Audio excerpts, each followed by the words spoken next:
Monte Grappa, como sei bello, tu sei no cielo della gioventù, Monte Grappa, como sei bello, tu sei no cielo della gioventù. Rosa, rosa, piccinina, ricordati di mamatina, darti quella fucetta, torche l'acqua benedetta, per lavarti il man del viso, se ti vuol andare in paradiso lê um bel viso. Gli angeli cantava, a Madonna sospirava in dono chão. Chi lo sai lo canta, tutto in gloria santa. Chi lo sai lo diz, tutto longo il paradiso. Aquilino José Escritor, 92 anos. O meu nome é Jonalda Terezinha Osmarim Treviso. Eu sou neta do Alberto Osmarini e da Ana Vidimar Osmarini. Eu falei Osmarim, porque na verdade na família tem 4 dos irmãos que é Osmarim e 4 que é Osmarino.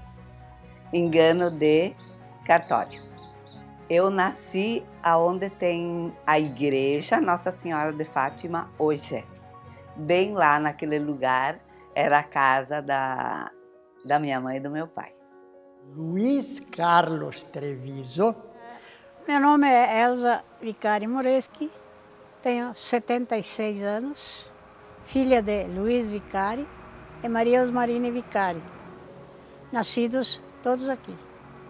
Meu nome completo é Nilce Maria Sela Bolles. O meu nome é Genida La Rosa de Oliveira. E as histórias sempre são muito lindas, né? Eu sou Ardolino Zamarchi. Eu vim morar no dia 13 de julho de 62. Meu nome é Cleto Escritori. Eu fui fabriqueiro, vamos dizer, em 3 mandatos. Só que não me lembro as datas, né? Mas me lembro em 3 mandatos. Primeiro mandato junto com o Antoninho Vivian, o Léo Chiarello, o Ardolino Zamarchi e eu. Ardolino Zamarchi Caixa. E depois fiquei outro ano então com o Luiz Carlos Caixa, o Paulo Fedrigo em memória, né? E o Cosme Orso e eu. E da última vez então eu e o Leandro Moreschi Caixa e eu e daí escritori e o Bebe, mais conhecido por Bebe, que todo mundo conhece ele, mas é Carvalho o nome dele.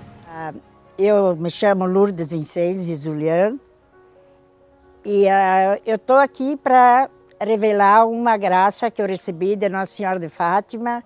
A primeira reunião foi reunida na capela do senhor Alberto Osmarini, participante. Alberto Osmarini, Amadeu Escritori e o senhor Galdino Bolles. Este livro servirá somente para tomar notas de todas as entradas de dinheiro que forem oferecidas pela Sociedade do Capitel de Nossa Senhora do Rosário de Fátima. Esta sociedade foi fundada em 26 de novembro de 1944. Com 88 anos de idade. Dia 8 de agosto de 34. Eu sou Pedro Bortolini, filho de Domingos Bortolini e de Lúcia Brandeleiro Bortolini. Eu nasci aqui nesta propriedade. Meu pai foi sócio fundador da Capela Nossa Senhora de Fátima e eu estou aqui para explicar a extensão da Capela Nossa Senhora de Fátima. Ela começa aqui pela linha Porto Alegre, desce com a primeira família que tinha ali em cima era o senhor Ângelo Guglielmini. A outra era nós aqui na época, depois o Bianchetti, depois o Jareta, depois o Fontana. Descia mais para o lado da capela aí, então tinha os Bordignon, tinha os Osmarini. Subia lá para o lado do Morro da Nona, a sentido Silo. Ali tinha os Bolles, tinha o Zílio, tinha os de Césaro, tinha, descendo mais para o lado da capela, então tinha os Vicari, subia, tinha o Ban, os Pandini, tinha os escritores, tinha os Dallagnol, tinha sócios que hoje pertenceriam lá na Capela São Francisco, que era o Zanella, eles eram sócios aqui também, e até a altura do Pavão, aqui para o lado do Gramadinho. Aquela época lá que passou a estrada de ferro aí era a Barcelo. Era uma empresa que construía, que fez a estrada de ferro ali. Há uns 65 anos por ali. E o asfalto aqui é menos, acho que o asfalto é uns 45 por ali, o asfalto que cruza aqui. Luigi Pedrassani também, querido, que os restos mortais estão na matriz, guardado, bem guardado, e que Deus o tenha também. Então, algumas famílias, juntamente, conversando com os sacerdotes, qual era o nome que eles iam, qual é o santo que ia ser colocado aqui. O primeiro momento, falaram de Santo Antônio. Mas então, quando que pensaram melhor, Santo Antônio tem um lado, Santo Antônio tem do lado, e tinha devotos, principalmente o Alberto Marini, a Ana e o Amadeu Scritori, Dona Emília, eram muito devotos de Nossa Senhora de Fátima. Sim, os Marini deu o terreno, se uniram os quatro, meu pai, o Sisto Badim, o Bordinhão, eles se reuniram juntos, combinaram, começaram a botar um dinheirinho cada um para comprar a madeira, foi até que construiu o capitelzinho. Sim, começaram a dar um pouco de doação, cada um dava um dinheirinho ou dava uma madeira para poder construir o salão naquela época, né? E a coisa que eles fizeram, o capitel. Na entrada, uns 30 metros para dentro da entrada à esquerda para a capela agora, construíram o capitel, aliás, à direita, construíram o capitel, bem pertinho onde é o cemitério agora. Na entrada à esquerda, primeiro passo, construíram a escolinha. Terceiro passo, construíram o salão. E o salão tinha uma passarela de quando faziam um culto maior, uma festa maior, que se reuniram mais pessoas, uma passarela que ia do salão para a escola para fazer comida, recepcionar os pessoal, e às vezes ali saía uma reunião docente na escola. Ele não era muito grande, mas ele tinha uma escada, vamos dizer, com pedras embaixo, era meio arredondado, sabe?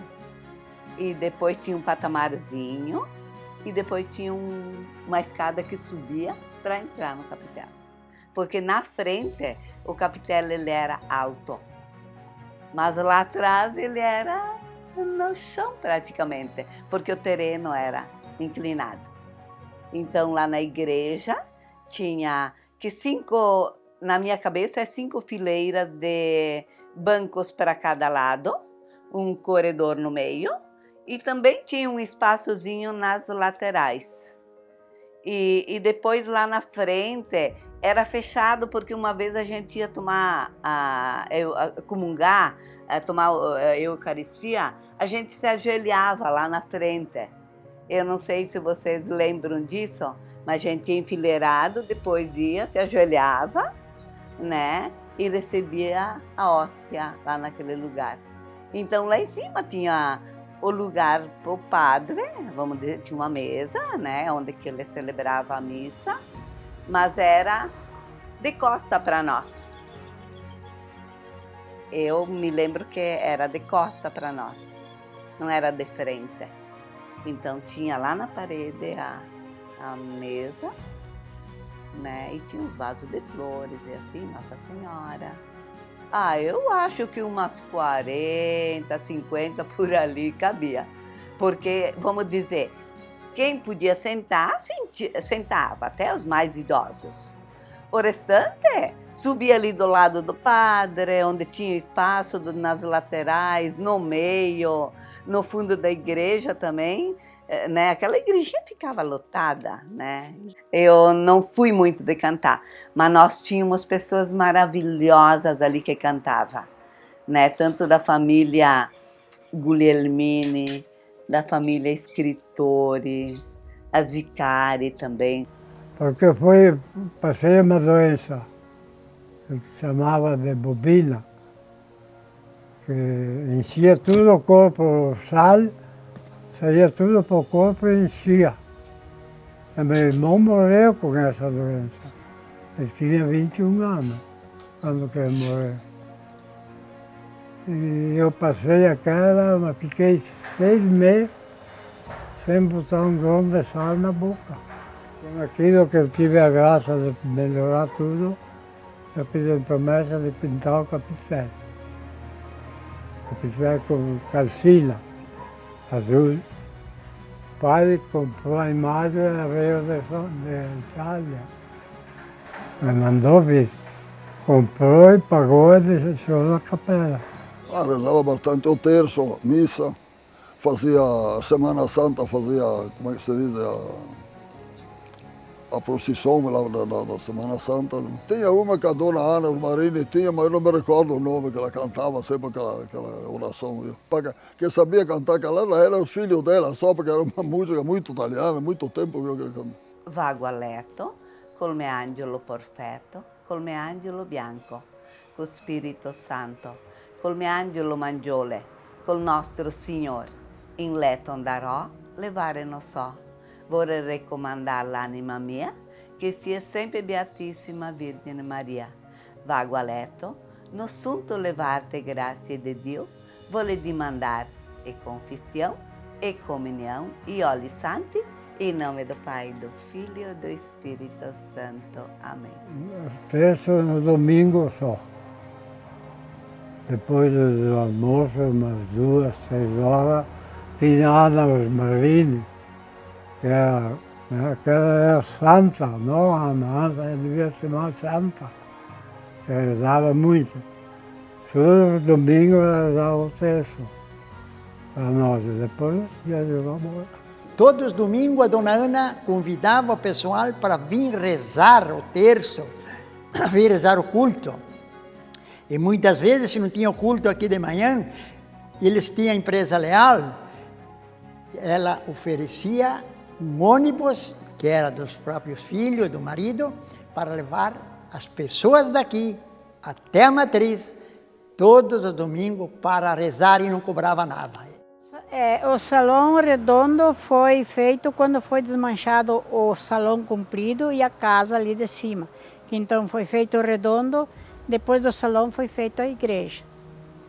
Mas tempo depois, bem tempo depois. Meu pai, como era sócio fundador, ele disse: eu vou dar o pinheiro central para fazer a estrutura do salão redondo. Então aquele pinheiro foi no meio, né? E aí fizeram a estrutura do salão redondo. Tinha palco e inclusive meu pai foi velado dentro lá porque não tinha igreja. O capitel tinha sido desmanchado, que tinha recém feito o alicerce para a igreja, no 68. E o pai morreu naquele ano, então não tinha igreja. Tinha só salão, aí ele foi velado lá dentro. Só que era 8 abelhados, tinha 8 cantões. 8 cantões, tinha, chamava de 8 abelhados. Aquela história do pinheiro que eu vi que doaram foi o seguinte, foi para a igreja, foi coberto na igreja, fazer a armação. E ela tinha doado aquele pinheiro. E puxemos ele até na serraria do Bordignon ali, eles serraram a madeira para poder fazer a cobertura lá da igreja. O que aconteceu durante a nossa gestão da capela, nas construções que a gente fez no salão, o primeiro salão que foi feito ali, a gente ajudou, mas eu era bem guri ainda, aquele salão redondo, eu era bem guri quando ajudei ali. Depois construímos a igreja, depois daquele salão, a gente fazia tudo o serviço, era braçal mesmo. Puxava as madeiras com os boi. Inclusive puxamos um pinheiro que foi doado pelas irmãs Zanluque, com 6 juntas de boi para conseguir puxar esse dito pinheiro. Demoramos um dia inteiro para poder trazer ele a ponto de poder carregar num caminhão. Os 6 juntas de boi naquele tempo, e o pinheiro era de 1,10 m de altura por 5,5 metros de comprimento. A gente demorou um dia e meio para poder trazer ele para carregar no caminhão. Naquela época quem puxou foi eu, o Antônio Bianchetti, o Mário Bonotto, foi o Armindo Bolles, foi o José Vedelago e o Schuster. 6 para poder puxar um pinheiro.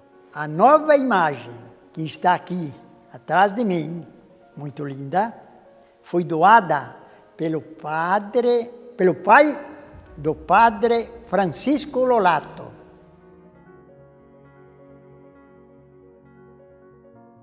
Eu me lembro muito da Zanluca, chamo elas de Vica, o sobrenome dela é Zanluca. Eram 5 irmãs, elas eram solteiras porque os pais não deixavam elas casar. E meu pai cuidou delas também. Meu pai cuidou no final ali e meu pai cuidava delas. Mas elas sempre, a Fiorinda, né, que eram 5 irmãs, a Fiorinda sempre enfeitou a igreja. Seja a missa, velório, quando era feito velório, ou tivesse terço ou festa, a Teresa enfeitava a igreja. E era com as flores dela, né? Então ela pegava tudo que tinha em casa, ela arrumava a igreja, limpava toda a igreja, nunca cobrou um centavo, nunca. Ela era muito católica, muito, muito. Ela ia na missa todos os domingos de manhã, mas a Capela Fátima era com ela. E ela limpava direitinho tudo. Ela mora logo debaixo da Capela Fátima, né? Ela morava, enfim. E ela fazia, e ela dava muita esmola, muita, muita. Era assim, dinheiro, né? Porque elas viviam, elas não eram nem aposentadas, mas elas viviam porque tudo que elas plantavam, elas vendiam. Então, se era um frango, uma dúzia de ovos, batata, frutas, elas vendiam. E o dinheiro era praticamente tudo para a igreja. Elas davam para a igreja, então essa também é uma lembrança assim, que a gente tem que falar, porque ela trabalhou muito e com muito amor e nunca cobrou um centavo. E era assim, bem feito, né? E ela plantava as flores, tinha que ter flores para... Então as flores dela, tudo era dela, e de dar porco, a gente dizia questo, né? Tem que dar na questa, que era oferta. Ela dava assim porco, ela dava muito dinheiro, elas davam, né? Todas, mas a Fiorinda que cuidava de toda a igreja, assim, de limpar e enfeitar. A Nossa Senhora, assim, sempre foi a Teresa. Então, são pessoas que a gente precisa lembrar, porque elas deixaram uma história muito grande. Há 20 anos, eu tinha minha filha que ela tinha problema na boca e ela tinha que fazer cirurgia. Então, você passou 5 dentistas e nenhum conseguiu dizer que não precisava. E eu fui na frente da Capela Fátima, pedi uma graça para ela, que se a minha filha não precisasse fazer a cirurgia, eu ia fazer um bolo, botava uma imagem de Nossa Senhora de Fátima em cima e ia doar para a capela, assim como eles, para vender, né? E todos os anos que eu pudesse, eu fazia o tríduo saindo de lá do Longarete até a capela, reunindo as pessoas que me esperam pelo caminho. E eu recebi essa graça. Eu lembro tudo da casa. Ela tinha 4 cômodos, tinha a cozinha, tinha a sala e 2 quartos. E tinha um porão. Tinham os mastel bem grandes para salgar o churrasco. Levar a carne por dentro, cortar a carne para o churrasco, eu ajudei. Começava na quinta-feira, eu matava 7, 8 carros, não era um só. Depois matava as galinhas, a mulher de 30, 40 galinhas, matava ela e limpava tudo. Limpava todos os buchos da vaca. No domingo tinha bucho. Primeiro churrasco foi feito no chão, fogo de chão, temperava num galpãozinho, num porão onde o marido tinha uma casa velha, porque o salão era muito pequeno. Começaram a cozinhar, fazer uma vala no chão e botavam o churrasco.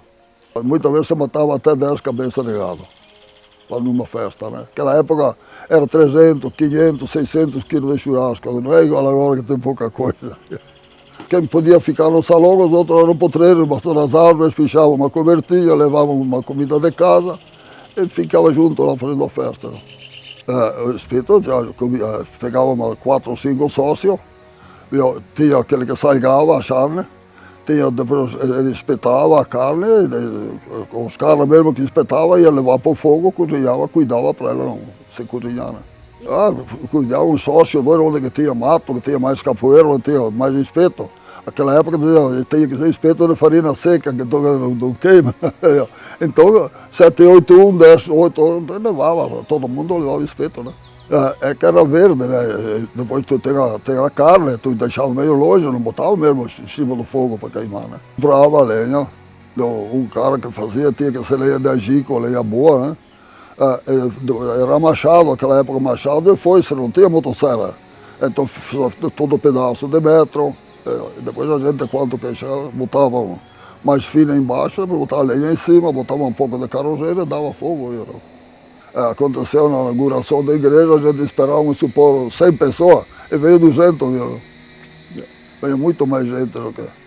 A gente se apertava com carne, então ia no frigorífico, pegava a carne lá e fazia churrasco. Sempre teve em torno de uma dúzia de churrasqueiros, né?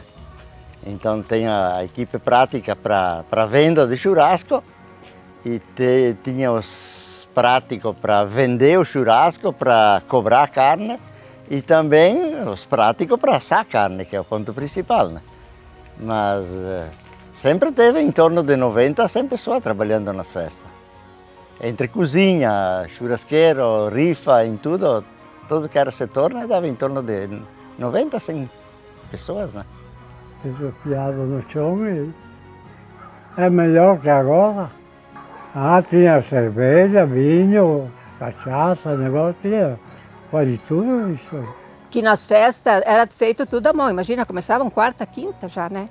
Preparar, porque fazia o biscoito, fazia um pão, mondongo, e mondongo, porque eles matavam os animais lá na capela mesmo. O mondongo tinha que limpar. E não sei se vocês lembram do centopece do mondongo, que tem hoje em dia, já nem tem mais no mercado, a gente não encontra mais centopece.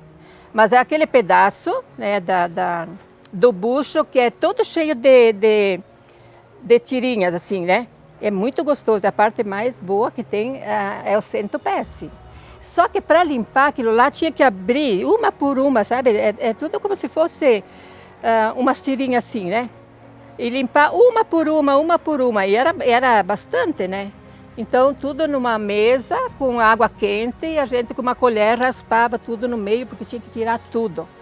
Então as mulheres que iam limpar mondongo, nossa, elas trabalhavam muito, porque matavam 7, 8, né, vacas, então boi e limpavam todo o mondongo. E outra coisa era os capeletes.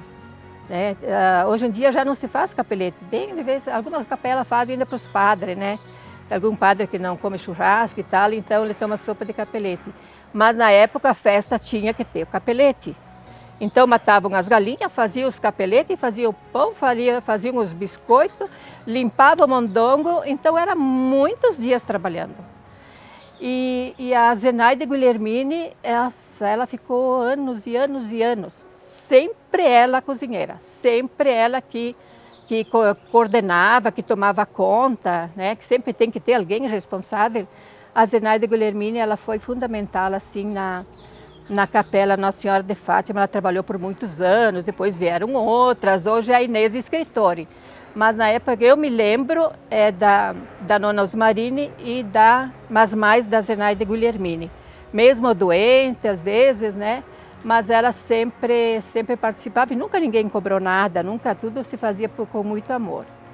E eu, na época, eu trabalhava muito, era servir mesas, então a gente servia a mesa, como tem até hoje, né, o pessoal que serve as mesas, mas eu ficava no cafezinho, porque tinha café de tarde. Então, no domingo de tarde, depois do almoço, preparava uma mesa lá fora, uma mesa com papel, com as xícaras, açúcar, a gente fazia o café. Fazia o café, então não podia faltar torta, que era feito também, as mulheres que faziam as tortas também. E as tortas, o café, o pudim e o rabo de peixe.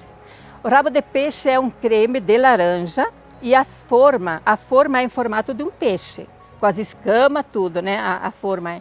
Então fazia o creme de laranja, botava o creme nessa forma, e quando virava ele ficava com as escamas como se fosse um peixe, né? Mas ainda botava um pouquinho de suco,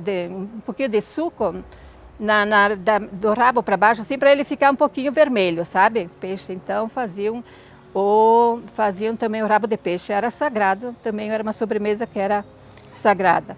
Até hoje eu tenho sobremesa, mas não tenho tal de cafezinho, mas o bom era o cafezinho, porque aí era o encontro das paqueras, né, namorada.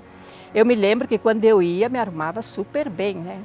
É aquela coisa assim que a gente fala em festa hoje, mas o que hoje para nós é uma festa?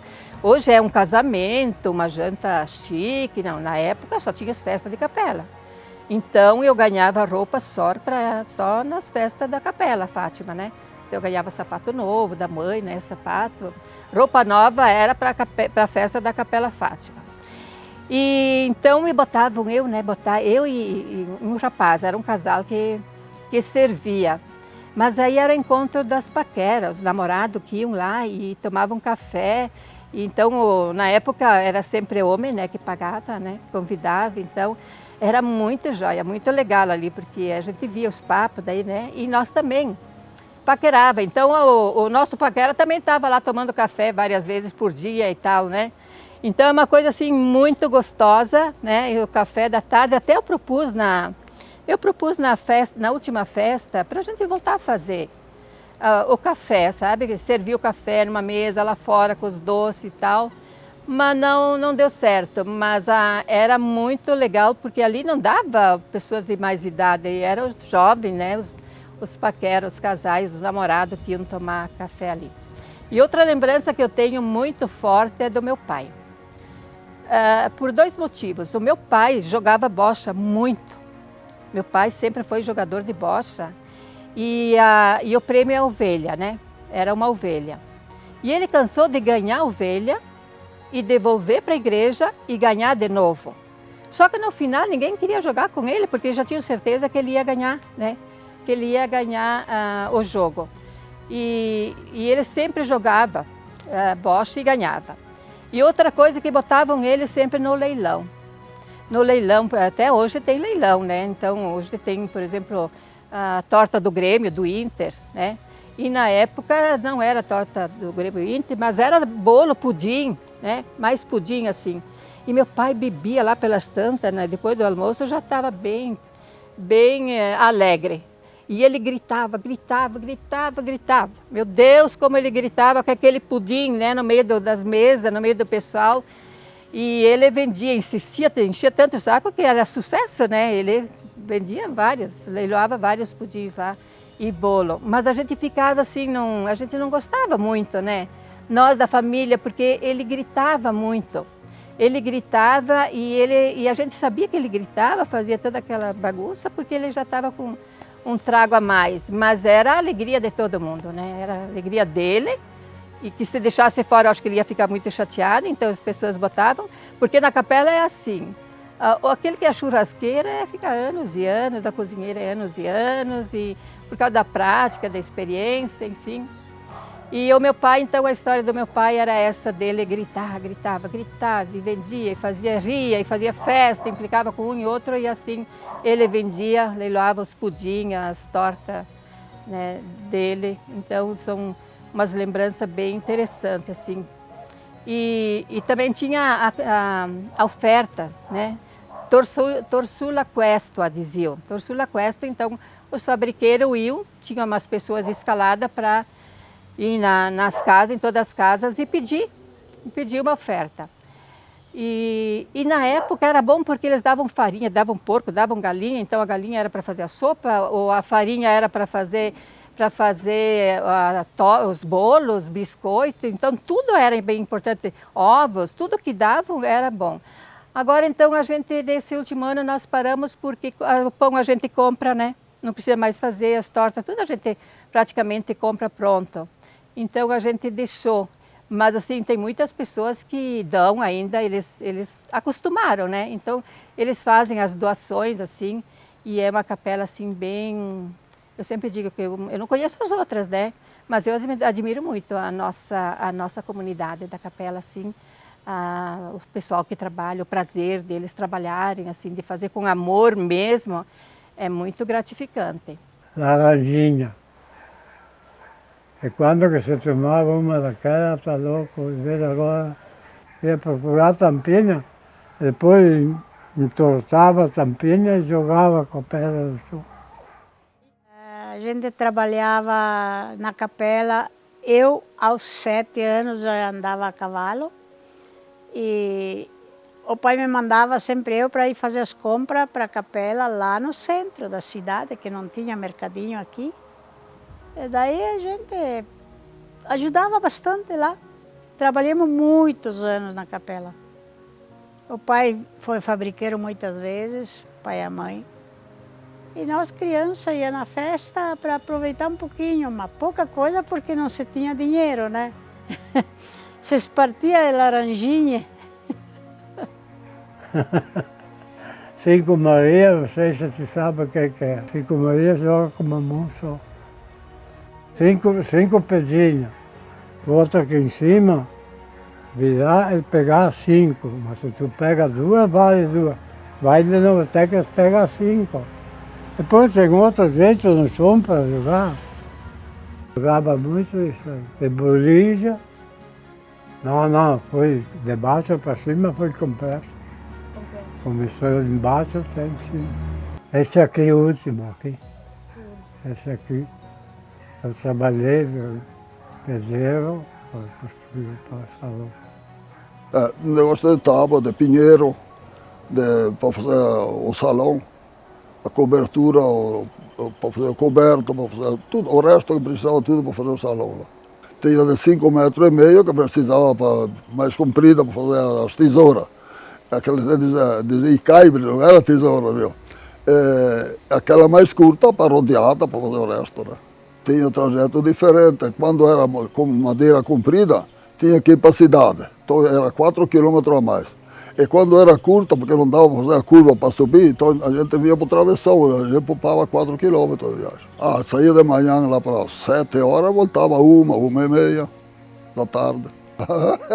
Carroça e boi. Vou falar sobre a primeira estrutura do sino da Capela Nossa Senhora de Fátima, da Sociedade de Fátima. A primeira estrutura era 2 palanques de madeira de cerno, né, que era situada atrás do capitel, né, com uma altura mais ou menos de uns 5 metros. E ali para tocar o sino, quando era para velório, era inteiro, então alguém responsável tinha 3 patamares para subir, estava situado atrás do capitel, 3 patamares com a escadinha que subia, e lá em cima pegava o badalo e batia, dava uma badalada, 1 vez, 2 vezes, até 5, 6 badaladas. Né? Aquilo era quando era inteiro. Se era para festa, para missa, ou às vezes tocava para quando era 6 horas, então era tocado como tradicional. Era puxado a corda, como sempre, tradicional. Foram escolhidas 3 pessoas para buscar o sino perto de Porto Alegre. Então, lá eles tinham a responsabilidade de escolher e ouvir as badaladas do sino. Porque o pessoal aqui pediram que era para ouvir as badaladas de longe. E não aquele sino, às vezes, pequeno, que quase não se ouve muita distância, muito longe. E quem foi buscá-lo foi Madeo Scrittori, Segundo Bordignon e Galdino Bollis.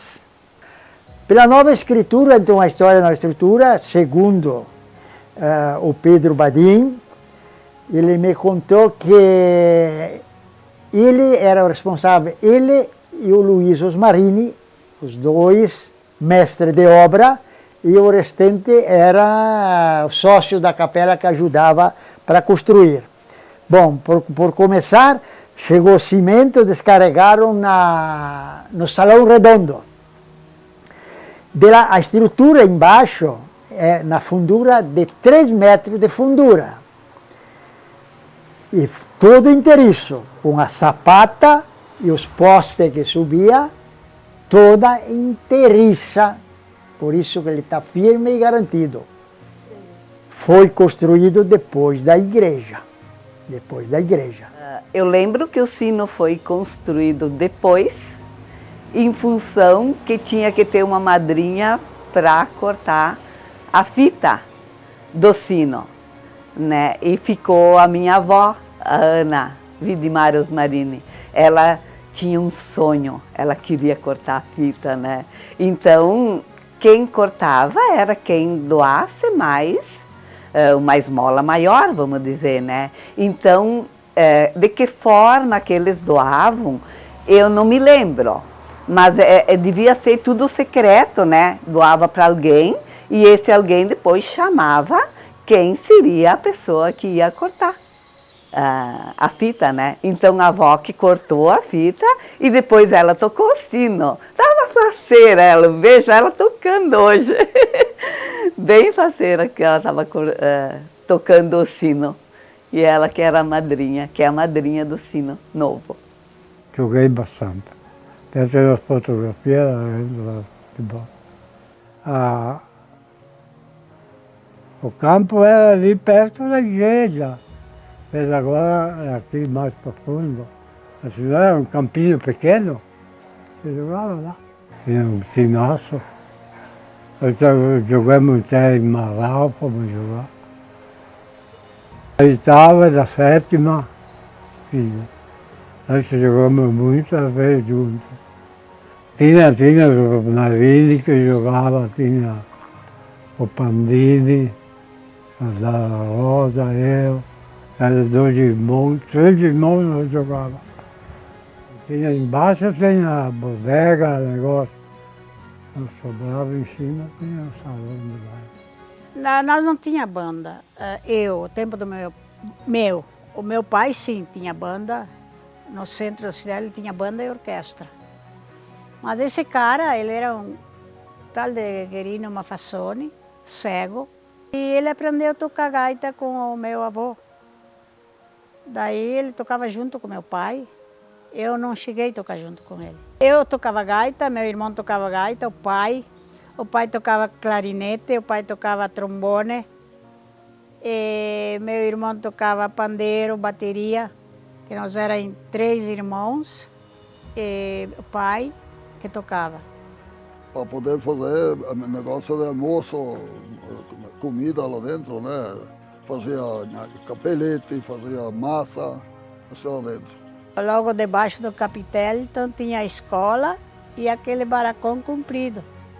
Logo de cima tinha a casa do falecido Luiz Osmarini, que eles faziam o palco para nós em cima tocar.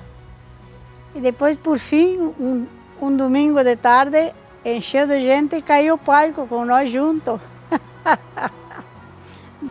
A minha irmã Maria Cecília Bollis, ela lecionou 3 ou 4 anos, depois ela casou, foi morar longe, não deu mais para lecionar, porque ela morava muito longe, né? Depois então entrou a Lídia Rota, depois entrou a Cervieri, depois entrou uma da Stefanão, a filha do Telvino Stefanão. Da escola, eu estudei até a 3ª série na escola, a professora era a professora Lídia Rota. Ela morava ali, onde ainda tem a casa dela que foi reformada agora, que é bem bonita aqui, ali no centro. E ela vinha de bicicleta. Então ela vinha na segunda-feira e voltava no sábado, na sexta. E ela dormia na casa da irmã dela, né, ali no Altair Bordinhão, que a mulher dele era irmã dela. Então, na escola, assim, aquele respeito, a gente nunca vai esquecer o respeito, assim, que a gente tinha pela professora, né, com licença para sair, para se levantar, e fila, né, para entrar, para sair. Então, é uma coisa, assim, que a gente não vê mais isso. E a gente precisa falar, né, para as crianças de hoje, para os alunos de hoje, o quanto respeito a gente tinha pelos professores. E a professora Lídia, ela era bem rígida, né? Então a gente tinha receio, mas era da nossa cultura mesmo, de não responder, de não dizer nada, enfim. E era nós que limpava a sala, né? Nós tínhamos que limpar a sala, então nós tínhamos uma vassoura, nós varia no final da aula, nós varia, e eu sempre queria varrer a sala de aula, porque como ela ia de bicicleta, e ali nos Marini, na subidinha que tem ali, ela tinha que empurrar a bicicleta, ela não conseguia subir pedalando. Então eu empurrava a bicicleta dela nesse trajeto ali, né? E eu ficava tão feliz, só em poder empurrar a bicicleta da professora. Uma porque era professora, né? Imagina, a bicicleta da professora. E outra que era o sonho de todo mundo ter uma bicicleta, e eu não tinha, então, para mim, empurrando a bicicleta já valia qualquer coisa, né? Então eu varia a sala para mim poder empurrar a bicicleta dela depois, né? Então tem uma lembrança muito boa, e eu me lembro muito de algumas pessoas, dos alunos. Eu me lembro do Antônio Bolles, eu me lembro da Neri Bolles também, da Neiva Osmarini, que a gente era muito ligada, assim, né? Aquela amizade pura, né? Na minha época, já era a época que a gente ia com uma sacola de plástico, né? Levava os cadernos e levava batata de merenda, né? É dessa época que muita gente conta essas histórias, e eu sou dessa época. E algumas coisas que eu me lembro ainda da escola é que nós fazíamos piquenique, né? Então era comum, assim, piquenique final de ano, e que a professora escondia os brinquedos, as lembrancinhas, né? Os presentinhos, e era no putreiro. Era sempre no putreiro, e aí nós tínhamos que procurar, ela escondia, e nós ia procurar então os presentinhos, né, que ela dava no final do ano, e a gente brincava muito e trabalhava muito para poder encontrar esses brinquedos, né? Então era essas brincadeiras, essas coisas bem boas, assim. E outra coisa que eu me lembro, que nós brincava de caçador, e nós tínhamos um guarda-pó, né? Era um guarda-pó branco, então sempre sujas, né, com a bola, imagina. Né, que a gente nem ouve mais falar em caçador, né, agora, mas é um jogo de bola. E bicha-cobra, é muito interessante bicha-cobra. Olha só, bicha-cobra um pegava na mão do outro, né, fazia uma fileira, e o primeiro da ponta ele pegava e arrodeava, começava a rodear, e o último sempre caía, né, porque o primeiro então puxava a fila como se fosse, né, um que pegava na mão do outro, né, espichado assim. E aí o primeiro começava a rodear e os outros tinham que rodear também, mas o último da fila lá sempre caía, né? Então a gente caía ali, eram as brincadeiras que a gente tinha, e era um tempo bom, porque a gente na sala de aula era muito sério, né? Era estudar mesmo, e depois nós tínhamos essas brincadeiras que me lembra muito. O que eu me lembro da escola era uma casinha velha de madeira, sem veneziana, a janela de vidro sem veneziana, e uma lotação completa de alunos lá dentro. Muito diferente do que na São Gaetano, onde eu estudava antes, que era bem menos, né? Menos populada, né? E aqui nós estávamos em mais de 60 alunos, né? Numa sala só. E eu comecei da segunda série e até a quinta série. Eu sempre estudei lá na mesma escola, né? E uma só professora também, que era a dona Lídia Rota, né? Naquela época eu passei em todos os anos, mas depois eu era muito novo para parar de estudar, então eu quis repetir mais um ano a quinta série, né? Que na época era só até a quinta série, senão tu tinha que sair para o ginásio, que era na cidade, né? Então eu fiquei ali e quis repetir mais, eu mesmo que quis repetir mais um ano de quinta série. Então a professora passava as matérias no quadro e eu ajudava as crianças no caderno, né? De classe em classe, era a primeira série. Então eu ia ajudando a professora, né? E claro, fazendo minhas matérias também, né? No meu tempo sempre foi a Lídia Rota, não sendo o último ano que veio ali a Viviane. A Viviane veio para substituir, né? Porque a Lídia pegou as férias prêmio, que dizem, né? Então ela ficou 6 meses fora e quem substituiu foi a Viviane. Os últimos 3 meses, 4. Depois na outra escola nova que veio agora, tem aí, entraram a Nilce e a coisa Fávero. Foi inaugurada no dia 4 de maio de 1978. Nesta escola da Capela Fátima, eu lecionei no ano de 1984. A horta foi um projeto que teve naquela época para construir a horta na escola, para incentivar as crianças também a trabalhar e ter algumas coisas também para merenda, né? A gente plantava e aproveitava também para fazer a merenda. Quando eu fui em 84, tinha só uma sala e tinha um banheiro para todos, professoras, e a gente estava em 84, 2 professoras, uma de manhã e uma de tarde, 2 turmas, 2 séries cada uma. E tinha então um banheiro para todas, tinha uma cozinha pequena, uma secretaria pequena, tudo meio apertado, e a sala de aula. Tá, daí em 84, 87 que eu voltei, era ainda igual. Só que depois daí eu achei que era necessário, né? Daí eu comecei a pedir para ter um refeitório. Daí foi feito um refeitório também para ampliar a escola. Teve uma época, teve um aumento de alunos, daí foi necessidade de ampliar a escola. Aí foi feito mais 2 salas. Ficamos com 3 salas daí de aula. Foi feito os banheiros para as crianças, daí para as meninas e para os meninos separados. E mais uma partezinha que dava para fazer uma biblioteca. Aí ficou assim. A comunidade sempre contribuía um pouquinho com a matrícula das crianças, mas não era obrigado. Era assim, a gente até não dizia quanto. Quem podia dava mais, quem não podia dava até menos, mas eles contribuíam sim. Até na semana do município, era sempre um dia reservado para as crianças, para a mesa, diziam a mesa jornada de Tezatei. Aí a gente ia com os alunos lá na cidade, geralmente era lá no Clube Gaúcho ou no Paulo VI, por lá. E a gente ia com as crianças, sempre se ensaiava cantos, coisas assim. Era bonito, porque eles também gostavam e era uma coisa diferente, né? Não sei, hoje eu acho que não tem mais, não se ouve falar dessa mesa jornada. Moreto, Leão Belgio Veneto, che porta i capelli all'onda del mare. Soy bella, il ciambararillarella e viva l'amor.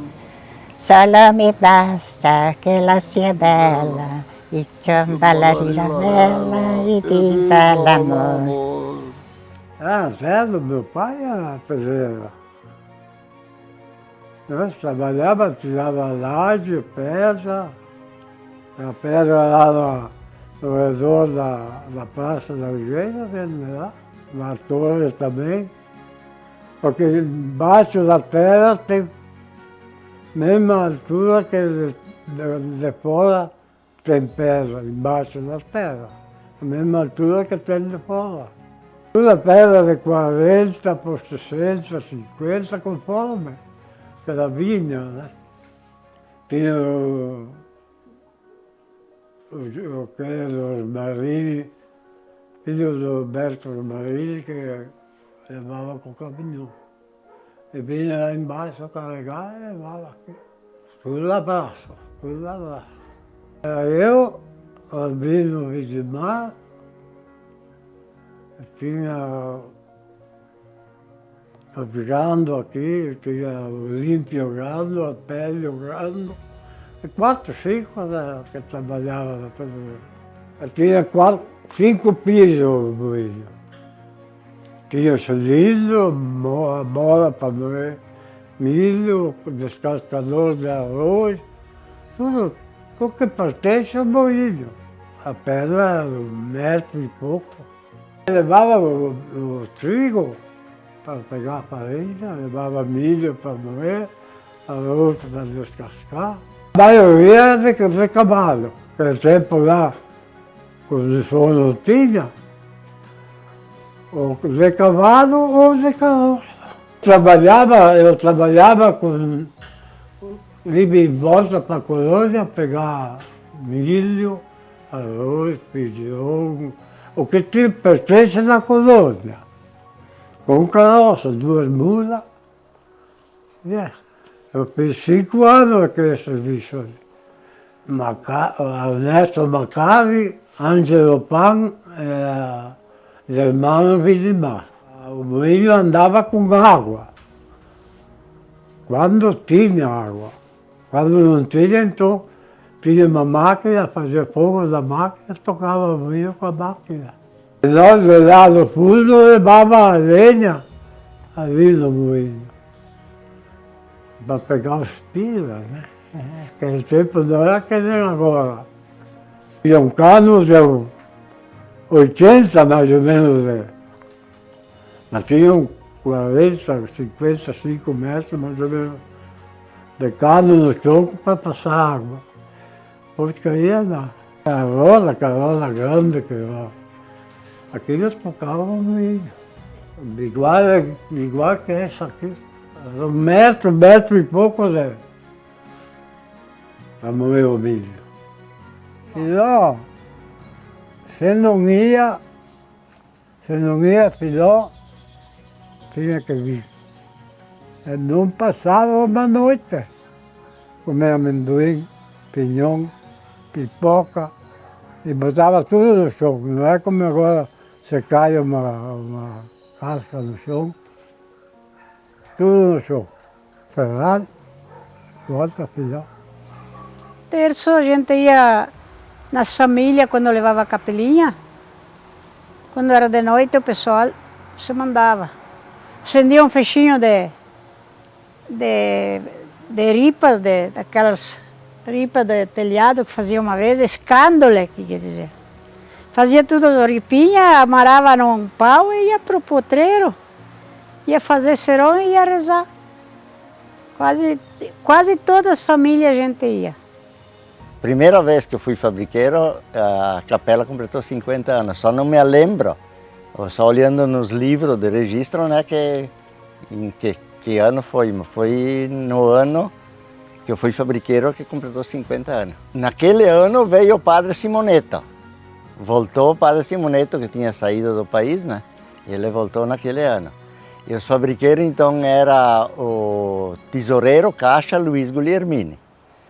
E fabriqueiro era eu, o Pedro Maroli e o Léo Scrittori. E agora, ano por ano, vão tirando do copo, até todo mundo a fazer parte da diretoria. Então, depois vai voltar todo mundo no copo e continua tirando, que nem 3, a fabriqueiro e um caixa.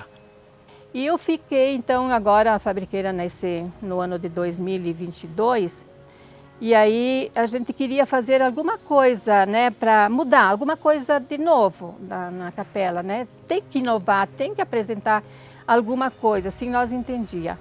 E aí teve a ideia de botar a imagem de Nossa Senhora de Fátima fora, né, da capela, que tem um lugar ali que ficou, parece que foi feito para isso, né, propício mesmo. E aí a Isabel tinha ido no Mato Grosso, que tinha uma sobrinha, uma neta dela que morava lá, e ela tinha ido numa loja onde tinha só imagens, né, de santos. Ela disse, nossa, eu vi uma imagem de Nossa Senhora de Fátima muito linda.